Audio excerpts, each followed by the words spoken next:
C'est le jour où le rabbi de Lubavitch, Nassi Dorenu, a épousé la rabbinite Chaya Mushka.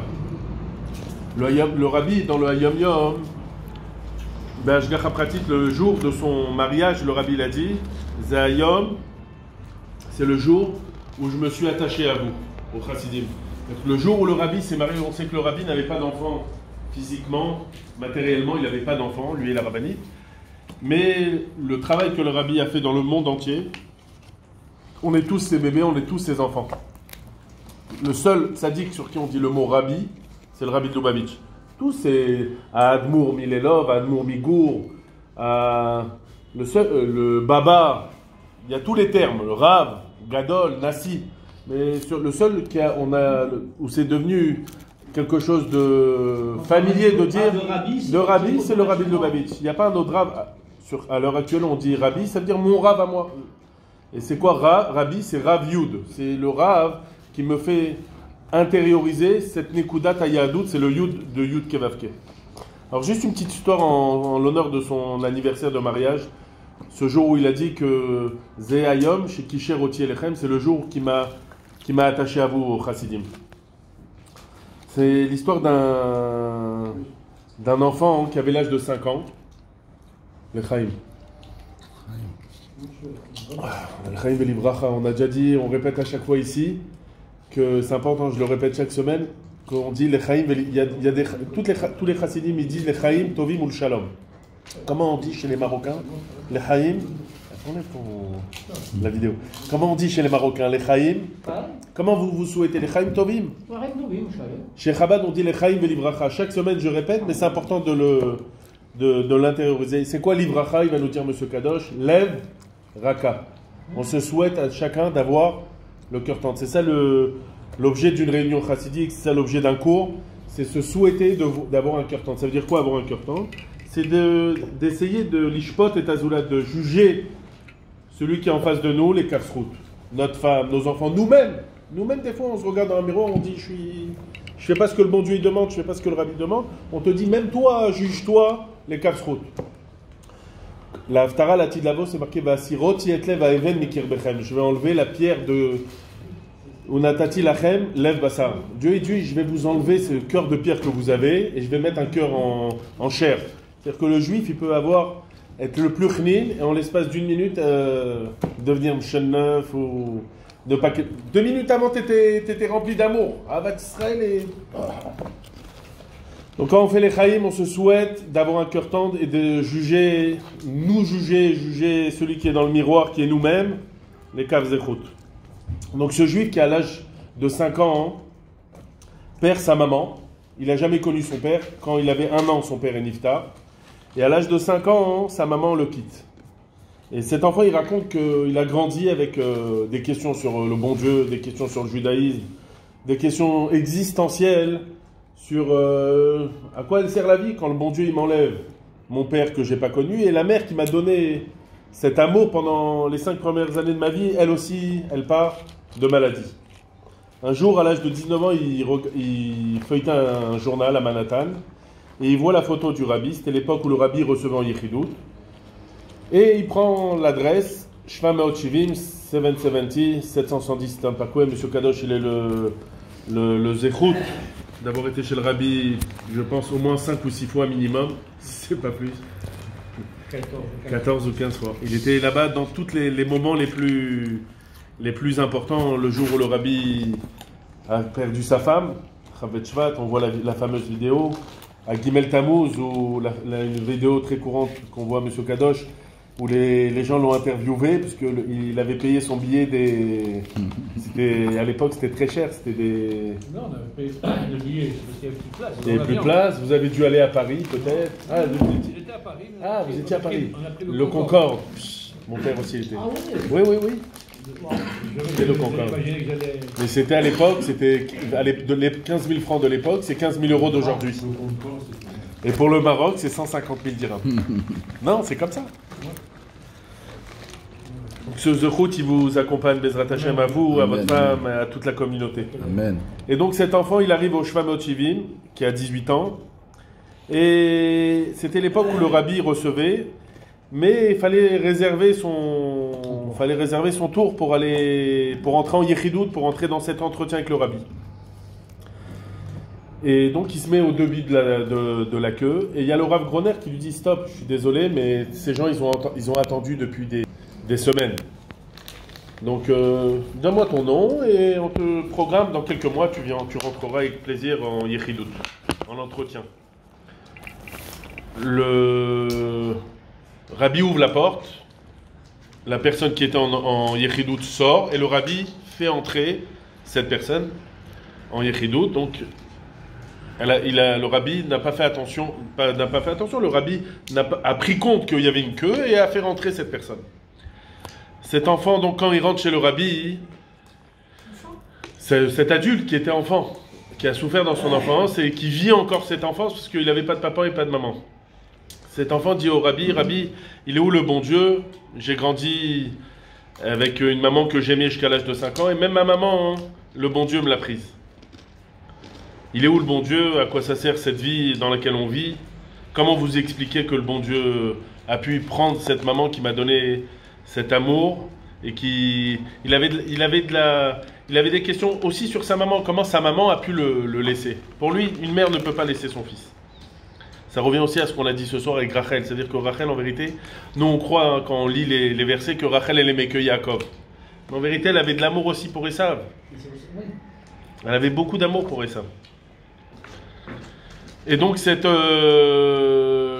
enfant pose ce jeune homme pose toutes ces questions au rabbi, et le rabbi lui dit patientez.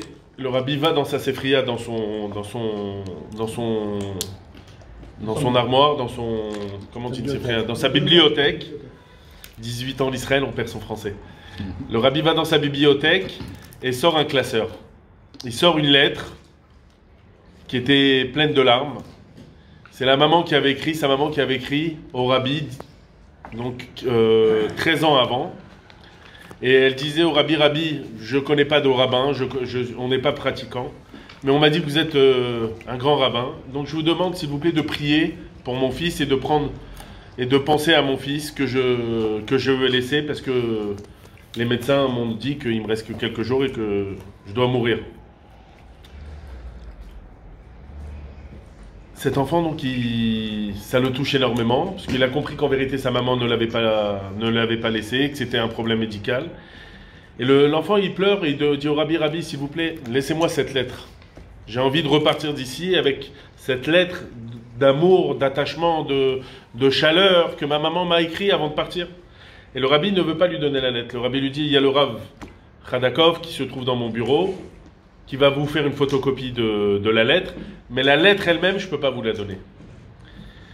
Et l'enfant ne comprend pas, ce jeune homme ne comprend pas, il dit au rabbi, Rabbi, mais ma mère, elle m'a écrit à moi, elle vous a écrit à vous, mais pour moi.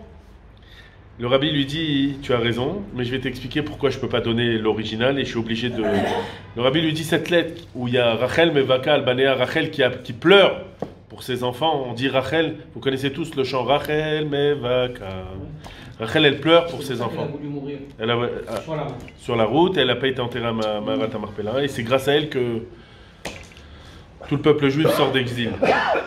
Et donc, cette maman qui a pleuré, et ta mère qui a pleuré, et ces larmes qui sont sur cette lettre, le rabbi lui dit, une fois par an, je bénis tous les enfants, les bachurim, les tmimim, qui ne sont pas encore mariés, qui étudient en yeshiva. C'était Erev Yom Kippour, ça s'appelait Birkat HaTmimim. C'est un moment qui était très exceptionnel. Tous les bachurim du monde entier venaient et priaient et recevaient cette bracha du rabbi. Le rabbi lui dit, avant de descendre bénir tous ces bachurim, tous ces étudiants, je lis la lettre de ta mère. C'est-à-dire que cette lettre d'une mère qui a crié, qui a bouleversé des cieux là-haut, qui a pleuré, je puise cette force dans l'amour d'une mère pour aller bénir les Bnei Israël. Ça, c'est une histoire qui nous montre l'amour du rabbi pour chaque racine, pas seulement chaque racine, mais chaque juif. Le rabbi, chaque chose le voyait de façon positive. Jamais le rabbi il a dit sur quelqu'un qu'il était chiloni. Le mot chiloni n'existait pas chez le rabbi. Le rabbi disait chez Ulo dati ou charedi le tata. Lo shomer Torah ou mitzvot le tata. C'est quelqu'un qui n'est pas encore shomer Torah ou mitzvot, mais il va le devenir. Le mot bet rolim n'existait pas dans le lexique du rabbi, dans le dictionnaire du rabbi. C'était bet refoua. Essaie de voir tout de façon positive. Donc que ce jour de Yud Dalet qui se lève, le jour où le rabbi a épousé son épouse, qui était une grande sadéquette, et le jour de Chavet Shvat, on en parlera, nous donne des forces de juger et d'aimer notre prochain comme soi-même, Bezrat Hashem. Chaim. Vous connaissez tous le terme, il y a un bitouille en hébreu, une expression qui dit en hébreu, En comme au babaït, il n'y a pas comme à la maison. Vous connaissez ou pas cette expression? Il n'y a pas comme à la maison. C'est le slogan de Elal. Exactement, exactement. Monsieur Kadosh, il n'a pas fait les Chaim encore. La maison, c'est ce qu'il y a de plus naïm, de plus convivial. Tu as pris une journée de travail, tu rentres dans ta maison, tu allumes ton chauffage ou ta clim, tu te sens à l'aise, tu es chez toi à la maison. Dans la maison, on se sent à l'aise et on peut se comporter de la manière où on veut. À l'extérieur, on doit faire des manières, avoir une cravate, porter des chaussures bien cirées. Il y a des manières, il y a un respect à avoir à l'extérieur. Ça ne veut pas dire qu'à la maison, c'est la débandade. Il y a aussi du tzniut, mais on se met à l'aise, on se sent bien à la maison. Si on met la bonne doigt. Donc il n'y a que à la maison où on peut l'arguish babaït. Il n'y a que à la maison où on peut se sentir à la maison. On est dans l'intime. Même comme il a dit M. Kadosh, même toutes les sociétés de publicité, ils reprennent toujours ces expressions. C'est quoi les expressions qu'ils reprennent? Ugot habayit, les gâteaux de la maison. Gvina tabayit, Dvina, le fromage de la maison. Les pâtes. Achitov babayit. Les pâtes de Panzani, reviens. J'ai les mêmes à la maison. J'ai les mêmes maisons. C'est mieux à la maison. Achi babayit baolam. Ça c'est Elal, je crois. Achi babayit baolam. Ouais, ça c'est Elal. Donc la question de ce soir, on va essayer de tirer 2 enseignements ce soir. J'ai pris un livre qui est facile, mais comme ça on sort avec 2 petits enseignements sympathiques, Bezrat Hashem. C'est quoi la vraie maison? Ça veut dire quoi? On se sent bien à la maison. C'est quoi? De quelle maison on parle? On raconte l'histoire d'un juif simple, qui a visité le Baal Shem Tov. On a parlé ce soir, c'était pas le grand-père, mais c'était le premier. C'est le premier qui a fait découvrir la Chassidoute. Ensuite, il y a eu le Magid de Mizraïm. Non, le troisième, c'est le Rabbi Shneur Zalman. Et le Rabbi Shneur Zalman était très proche du Baal Shem Tov. C'est la suite. C'est le premier Baal Hatanya, Admor Hazaken. Il y a trois adjectifs pour ou le Admor Hazaken, ou le Baal Hatanya, ou Rabbi Shneur Zalman. Mais à sa naissance, Rabbi Baruch, son père, l'a amené chez le Baal Shem Tov. Et c'est le Baal Shem Tov qui a dit, il avait vu que ça allait être une grande lumière qui arrivait dans le peuple juif. Et il a donné des consignes à la maman, comment élever l'enfant. Et à la coupe des cheveux également, en cachette, son père l'a ramené chez le Admor Les Hazaken. descendants, quand ils sont arrivés aux États-Unis, c'est pour ça qu'on les appelle Schneerson. Kol hakavod. Schneerson, le fils de... Le premier il y a eu 7 Rebbeim, et le premier c'est le Admor Hazaken, et le 7e c'est le Rabbi de Lubavitch. Donc ce juif simple qui rencontre le Baal Shem Tov, le Baal Shem Tov il lui dit, regarde, en rentrant dans ta ville, passe s'il te plaît le bonjour au Magid de Mezrich. Le Magid de Mezrich c'était l'élève du Baal Shem Tov, le Rabbi Dovber. C'était un grand sadique qui faisait pas partie des rabbis de Lubavitch, mais c'était l'élève du Baal Shem Tov. C'était là du chassidisme. Et il est niftar aussi à Yutet qui se lève le jour de la libération du Admor Hazaken. Donc ce juif, quand il arrive chez le Magid de Mezrich, ce juif saint, il s'attendait à avoir une belle maison. On a dit on se sent à la maison. Donc la maison, quand on dit il n'y a pas mieux que la maison ça veut dire qu'il doit y avoir un minimum de confort. Ouais. Alors lui il s'est dit, quand je vais aller chez ce grand saint, c'est sûr que je vais tomber sur une belle maison. C'était un juif simple. Il arrive donc dans cette maison et il voit une maison complètement délabrée. Il y avait une planche de bois où ils étudiaient. Le Magid il étudiait avec ses élèves sur une petite planche de bois. On m'a envoyé cette semaine, je l'enverrai sur le groupe ce soir, des Talmidei Chachamim du Maroc, de 1800. Et on les voit de quelle manière ils étudiaient la Torah. Mamage Ça réchauffe le cœur de voir les Chachmé Marocco, dans avec quels moyens et avec quel pashtout ils étudiaient la Torah comme ça, autour d'une table. Je l'enverrai ce soir, Bezrat Hashem. Donc il voit les élèves avec le maître, le Maguide de Mezrit autour d'une table, une petite planche de bois. Et il dit, bon, je vais pas les déranger, je reviens le soir. Et il voit le soir que même cette planche de bois, elle a disparu. C'était devenu le matelas devenu le matelas du Maguide de Mezrit. Il n'a pas eu honte, il dit au Maguide, moi aussi je suis pas riche, je suis pas quelqu'un de riche. Mais à la maison, chez moi, j'ai le minimum. Le minimum, je l'ai. Quand je vais à l'extérieur, je me suffis du minimum pour vivre et pour voyager, etc. Ils étaient dans des conditions précaires en Russie. Mais il dit à la maison, j'ai un matelas, j'ai un lit, j'ai une petite cheminée. Il y a une femme qui aide ma femme. Je suis pas riche, mais à la maison, c'est baït. Pourquoi chez vous, il n'y a pas un minimum vital dans votre maison? Et le Maguide de Mezrit, tu lui as répondu les mots suivants. Achen babaït zema shu acher legamre. À la maison, c'est une chose complètement différente. Ça veut dire quoi, la maison, elle est complètement différente. Donc là, en vérité, la question de ce soir, c'est Efo atamargish babaït. Où c'est qu'on doit se sentir à la maison, comme à la maison? Chez ce monsieur qui est venu dire bonjour au Maguide de Mezrit, c'était quoi la maison? C'était la vie matérielle, sa vie matérielle, chez lui, à l'intérieur de lui, comment lui il vivait.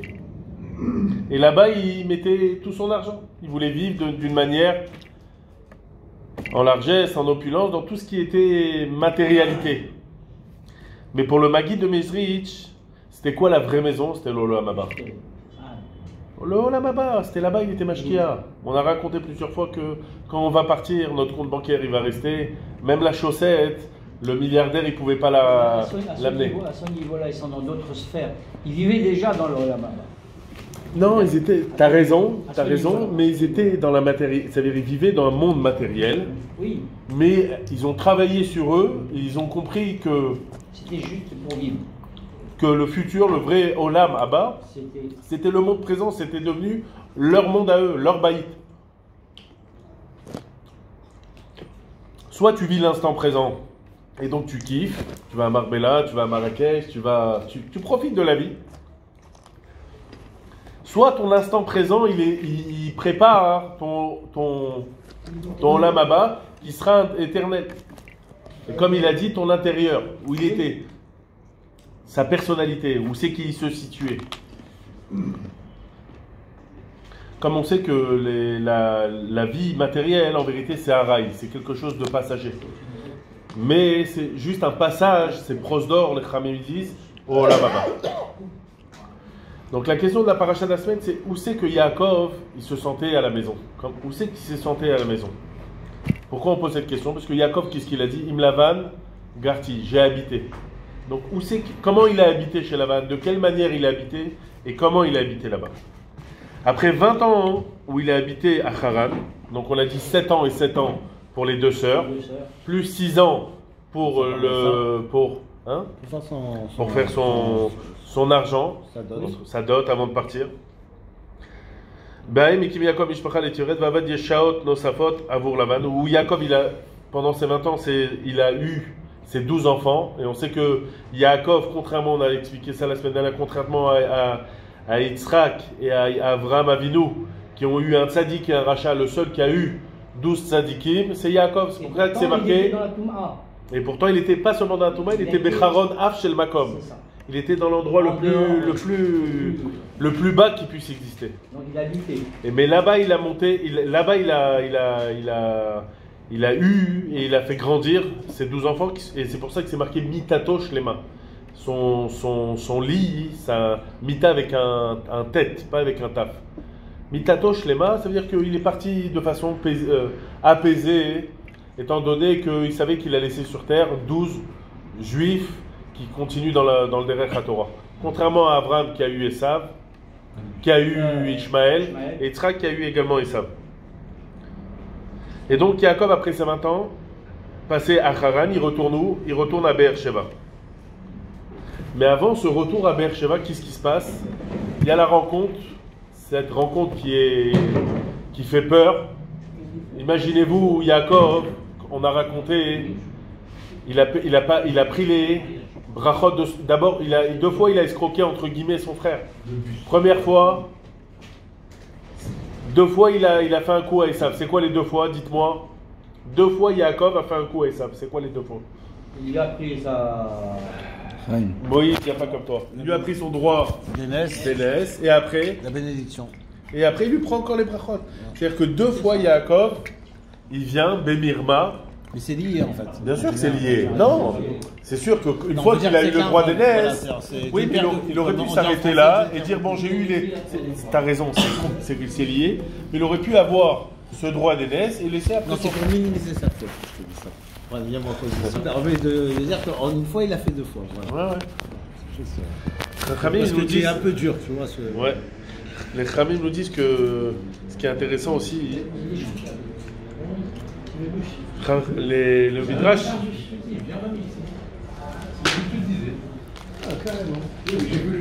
Il n'y a pas de bus qui vient dans la rue, c'est pas pour nous.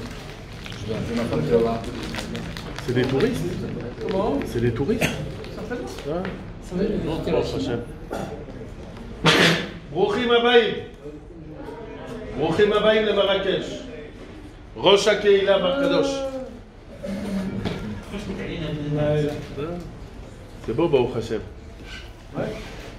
Alors on était à... Juste on finit, après on rentre dans le sujet. Ce qui est intéressant, c'est que les Khamim nous disent pourquoi c'était Bémirma, c'était avec Rus qu'il a pris les brachot. C'était un tikkun, c'était la suite à la ruse du Nachash à Armomi, ce serpent qui a eu notre première mère, Chava, aussi en ruse. Donc c'était une continuité, cette ruse, c'était un tikkun à cette ruse. Et quand Léa, on a dit ça Shabbat dernier, quand Léa elle vient et Yaakov il lui dit mais comment tu as pu me... C'est vrai que Rachel t'a donné les signes et tout, mais Léa lui dit mais mon mari adoré, tu t'es déguisé en Esav. Tu as trompé ton père. Tu t'es déguisé en Esav. Shalom aleichem, vos certes.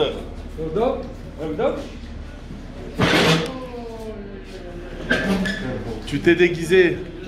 Tu as trop. Et toi, tu vas me donner une leçon, mais tu es Esav. Tu as mis les habits de Esav et tu me dis à moi, n'épouse pas Esav. Vous connaissez mon père. Oui. C'est le plus grand. Quel? Pas grave, peu importe. C'est quoi les plus grandes conférences mondiales. Dans quel domaine? Torah, moi je veux apprendre tout ça. Mais je ne vous cache pas qu'on est venu avec deux grandes valises de nourriture. Ma femme m'a dit on peut rien manger dans ce pays. Elle a demandé à Jérusalem, il n'y a rien du tout, on ne peut rien manger. On m'a dit d'abord ici, est-ce qu'elle peut manger quelque chose? Ici d'abord il y a... Là ce soir... Le restaurant Kadosh. Non, il n'y a pas Kadosh. Il y a Axo et il y a Gribar. Dans les deux restaurants. On va plus mettre sur la Jackie, il faut suivre un resto. Il y a deux restaurants. Il y a le Gribar à l'hôtel Assis. Vous avez l'Axo. Non, le Gribar à l'hôtel Rose Garden, Kenzie Garden. Et ici, il y a le Axo. D'accord, j'ai compris. Et c'est quoi, ça veut dire que c'est caché? C'est là caché un nous avec le chef de Rabreva. Zéro problème.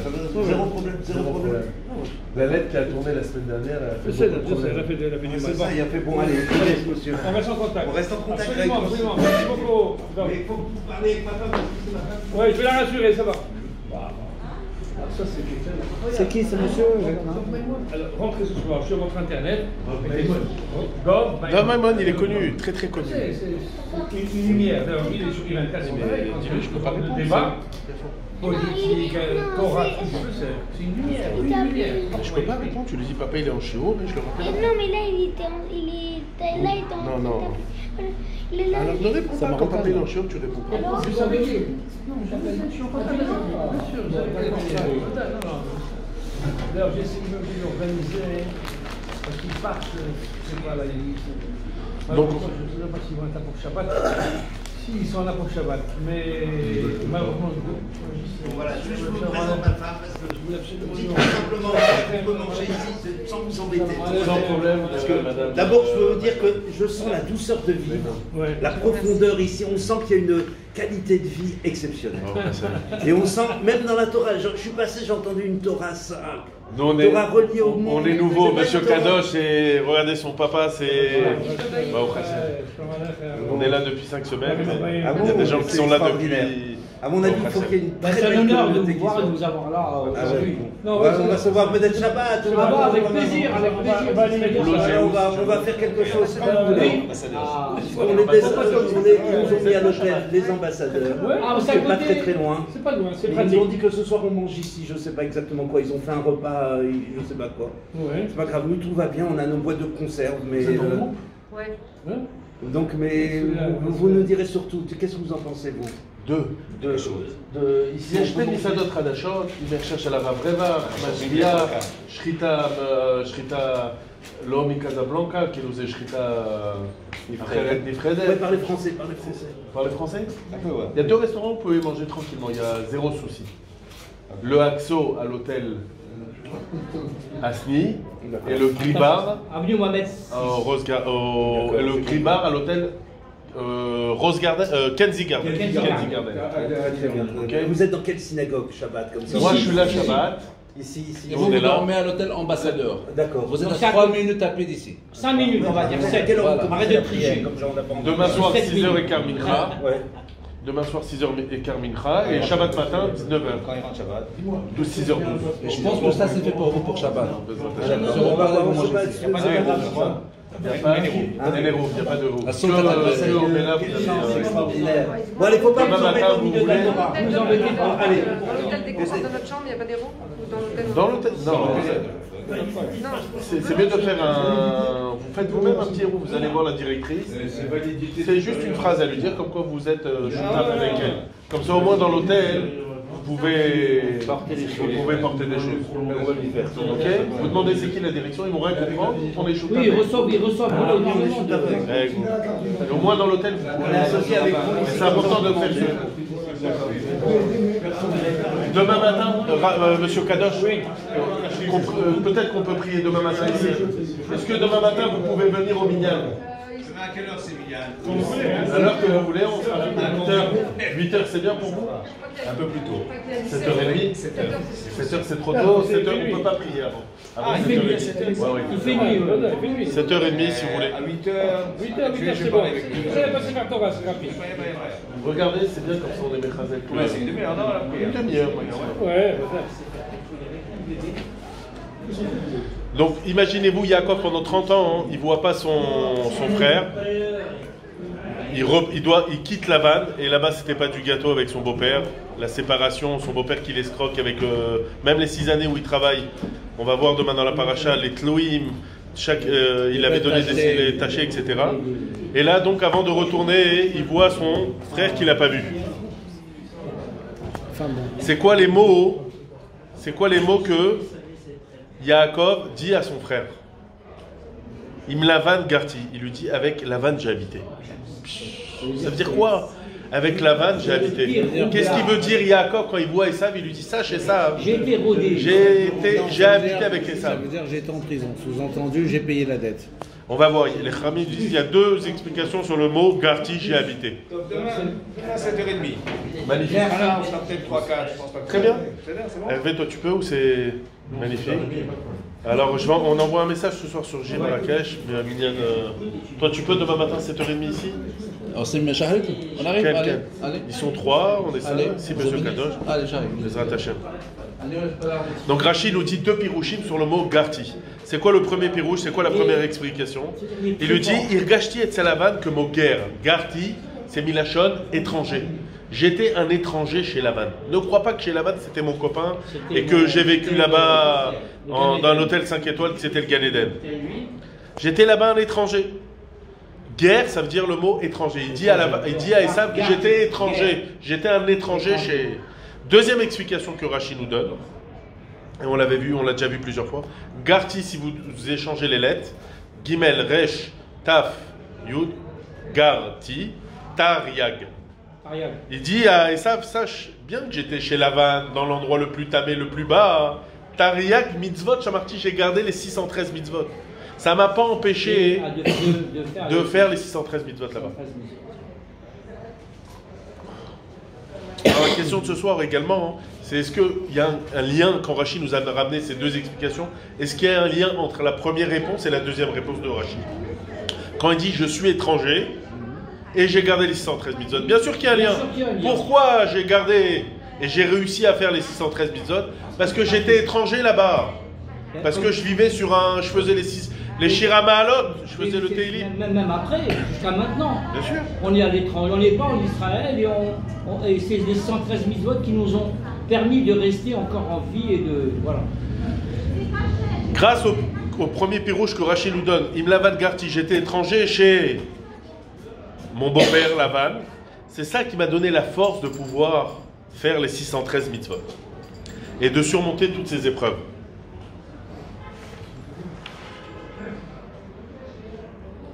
Et on comprend maintenant la suite du passou où Yaakov il dit Vaïvenlo Baït, il a construit une maison où le Mikneou est pour son troupeau à sa soukot.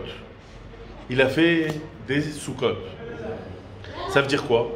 C'est-à-dire que pour ces choses matérielles, pour son bétail, qu'est-ce qu'il a fait? Il a fait quelque chose de haraï, quelque chose qui est précaire. Mais pour lui-même, qu'est-ce qu'il a fait pour ces choses spirituelles? Il a fait quoi? Baïd, quelque chose d'éternel, quelque chose qui reste. On raconte l'histoire d'un grand tzaddik, un grand chassid qui s'appelait Rav Binyamin. C'était un grand businessman dans le bois. À l'époque, en Russie, ils avaient tous un business et ça leur permettait bien sûr de subvenir aux besoins journaliers, mais leur tête, elle était comme Yaakov Avinu. C'est-à-dire, a priori, il a travaillé 6 ans, mais il faisait des teilim là-bas. Et un jour, il était dans une grande disca, c'était des millions de roubles, quelques millions de dirhams ou de dollars ou d'euros aujourd'hui. Et en plein échange avec ses associés, il fait un 0. Et il met à côté En On Milvado. Il n'y a pas comme Dieu. Les gens à côté, c'était tous des costumes cravates. Et ils lui disent, mais... C'était des juifs. Ils étaient en pleine transaction. Ils lui disent, mais quel rapport là? Il n'y a pas comme Dieu. On est en train de parler de traiter sur 3-4 hôtels ensemble. Il leur a répondu une très belle réponse. Il leur a dit, quand dans la tefila, on a des marches à votre zarot, on a toutes les pensées qui viennent nous déranger dans notre tefila, le travail, notre rendez-vous de 18h, ça pose pas de problème. Mais quand dans notre business, on veut rentrer Dieu, tout de suite vous dites... Dans le travail aussi, c'était le message qu'on a dit au début du cours. Elle est où notre maison? Ça veut dire dans quoi on vit et comment on se projette. Donc en 2 mots, il leur dit, où c'est que vous vous sentez à la maison? Pour vous, le business, c'est votre maison. C'est pour ça que même dans la tefila, vous pensez à d'autres choses. Mais pour moi, tout ce qui est sainteté, gdoucha, étude, rapprocher un autre juif, ça c'est à moi, cette maison, c'est à l'intérieur de moi, c'est ça que j'intériorise. Je suis ce que je... Comment il y a un proverbe qui dit? Je suis ce que je mange. Je mange. Exactement. C'était intériorisé chez lui, ce message-là. Donc chacun ce soir, il doit se poser la question sincèrement, où c'est qu'on se sent à la maison? Est-ce que dans notre spiritualité, on se sent à l'aise? Ou bien est-ce que dans les boîtes de nuit, ou sur Internet, ou dans une discothèque, on se sent à la maison? Il y en a qui se sentent... Arrêtez de me regarder. Non, Moïse. Regardez, c'est lui qui parle. Non, on parle tout pour nous, on parle pour nous. On a tous un Yetzerara, il est différent chez chacun ses fantasmes, chacun son Yetzerara qui le dérange d'avancer dans son judaïsme. Chacun a son... On ne se sent jamais chez soi dans des endroits comme ça, c'est pas vrai. Bien sûr. On ne peut jamais se sentir chez soi dans des endroits comme ça. Tu as raison à 100%. Tu as raison à 100%. Le Rabbi Rayat, il dit que un juif, le soupir d'un juif, c'est une teshuva. C'est-à-dire qu'un juif, même s'il va fauter, il va descendre dans des niveaux très bas, le fait que quand il va sortir, il va faire un petit soupir, c'est une tchouva, il a Non, d'abord, ça veut dire qu'il n'est pas là-bas, il ne se sent pas là-bas. Mais malheureusement, des fois, dans notre vie de tous les jours, on se sent bien. Non, je parle au moment, à l'instant T. C'est sûr qu'après, il y a le remords. Mais en réalité c'est faux. Mais en vérité, il faut que dans cet instant T, il y ait ce remords et notre maison... Avant d'arriver à ce remords, dans la réalité c'est faux. C'est sûr, parce que le juif, il a été Je me sens bien dans cette boîte de nuit à l'instant T. Et on a passé la vie. Peut-être que quand on avait 16 ans, on ne pensait pas comme ça. Non. Ne me dis pas qu'on se sentait chez soi dans une boîte de nuit. On se sentait bien, on se sentait bien. Moi, je me sentais Il y a des jeunes qui se sentent très bien là-bas, ils se sentent mieux. Mais bon, comment on dit dans... Tu rentres maintenant. Non, mais... Non, maintenant, on se sentait... Alors, on va dire... C'est pas vrai, on s'est jamais senti chez soi là-bas. Où c'est que je mets plus de temps? Dans les courses, dans les voyages, dans la lecture ou dans l'étude de la Torah ou aller à un minyan le matin? C'est savoir où on se situe. Où c'est que je mets plus d'argent? Dans le plus beau carrelage du marbre à la maison, les plus beaux meubles, un Louis XVI? Ou bien je vais dire, tiens, je dois changer mes téphilines, je vais mettre un petit peu plus d'argent, essayer d'embellir la mitzvah. C'est ça la maison, c'est notre maison, c'est savoir où c'est que... Allez-y, monsieur Kadash. C'est là où tu as ton cheminement intérieur. Exactement. C'est vrai que ce sont des niveaux. Des niveaux et des considérations. Moi, je prends un petit exemple personnel. Le jour où je me trouvais à New York, que j'ai vu vraiment comment la Havut, c'est un terme en hébreu qui veut dire quel engagement. Tu vois les Hassidim, comment ils prennent la plus belle fête de filet, le plus beau tablier. C'est pas parce que, comme ça, ils mettent le top de top de top. On bar mitzvah, si le filet coûte 500, on jette à 1000, peu importe. Donc, j'ai été empreint de cette ferveur, c'est incroyable. Et donc, c'est vrai qu'on n'a pas grandi, nous, comme ça. Et le temps que j'ai pu avoir, enfin, le mérite de passer avec tous ces Hassidim, le jour où j'avais ma pâte finie, marocaine, comme tout le monde, Béchir, je ne sais même pas d'ailleurs. Mais quand j'étais là-bas, le jour où je devais l'acheter, alors j'étais devant le sauveur, il fallait acheter le clap tout seul, c'est encore ça, c'est une histoire. À l'époque, chaque chose on achetait séparément. Le patine tout seul, le clap tout seul, l'écriture qui est le chauffeur qui a écrit, c'est tout un balagan. Et les lanières. Les lanières, comment elles sont? Eh bien, à chaque fois que je trouvais quelque part, c'est incroyable, je n'ai pas hésité à dire, je veux ça. Rien. C'est incroyable. Pour moi, c'était un moment ultime de bonheur. En tous les cas, et pourtant, c'est quoi? C'est des filets, c'est du cuir. Non,